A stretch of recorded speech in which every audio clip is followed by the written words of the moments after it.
चार दोस्त स्कूल में पढ़ते थे। एक दिन उन्होंने फैसला किया कि वे रेस्टोरेंट जाएंगे, साथ में बैठकर खाना खाएंगे और बातें करेंगे। वे एक छोटे से रेस्टोरेंट में गए, खाना ऑर्डर किया और हंसी मजाक के साथ अपनी दोस्ती के लम्हों का आनंद लेने लगे। बातों बातों में उन्होंने एक निर्णय लिया। आज के बाद वे ठीक 40 साल बाद इसी जगह मिलेंगे। वे तब तक अपने अपने करियर में व्यस्त रहेंगे और सफलता हासिल करेंगे।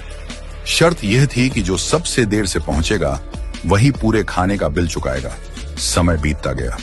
चारों दोस्त अपनी अपनी जिंदगी में आगे बढ़ गए। कोई बिजनेसमैन बना, कोई वकील, कोई जज और कोई अध्यापक। सभी अपने कार्य क्षेत्र में सफलता की ऊंचाइयों को छूने लगे।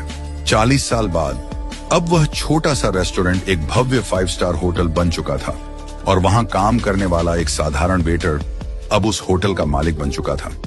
वह भी उस दिन का इंतजार कर रहा था। समय आया और पहले एक दोस्त पहुंचा, फिर दूसरा, फिर तीसरा। वे एक दूसरे से मिलकर बेहद खुश हुए, लेकिन चौथा दोस्त अभी तक नहीं आया था। थोड़ी देर बाद होटल के रिसेप्शन पर फोन आया। होटल मालिक ने फोन उठाया और कहा, आपके चौथे मित्र ने कहा है कि आप लोग खाना शुरू कर दीजिए, वह बस आने ही वाले हैं। तीनों ने सोचा कि शायद वह किसी काम में फंस गया होगा और सबसे देर से आने वाला वही होगा। उन्होंने भोजन किया, पुरानी यादें ताजा की, अपनी अपनी जिंदगी के अनुभव बांटे। काफी देर बीत गई, लेकिन चौथा दोस्त नहीं आया।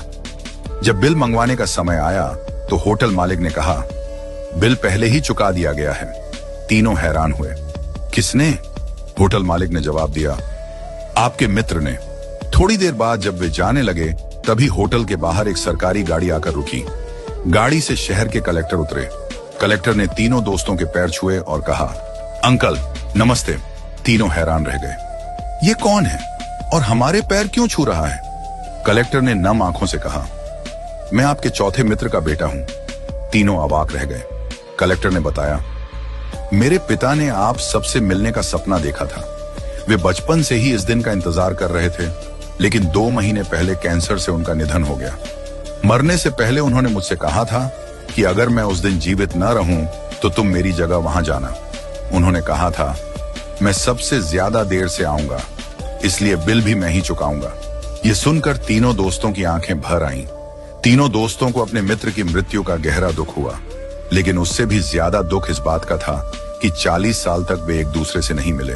क्यों इतनी जिद की कि 40 साल इंतजार करना पड़ा?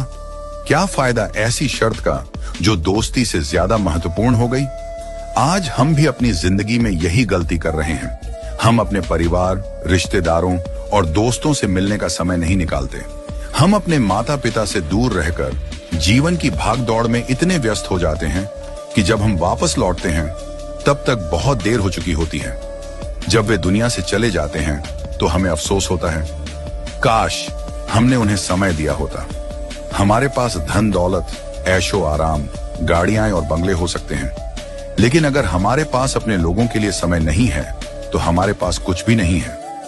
भगवान श्री कृष्ण कहते हैं, वसुधैव कुटुंबकम, यानी पूरी दुनिया एक परिवार है। इसलिए पैसा कमाने से ज्यादा रिश्ते कमाने पर ध्यान दें। जो वक्त बीत जाता है वह कभी वापस नहीं आता। वक्त का दान सबसे बड़ा दान है। आज ही अपने प्रियजनों से मिलें, बात करें, उनके साथ समय बिताएं, क्योंकि जो प्यार, जो अपनापन आज है वह कल हो भी सकता है और नहीं भी।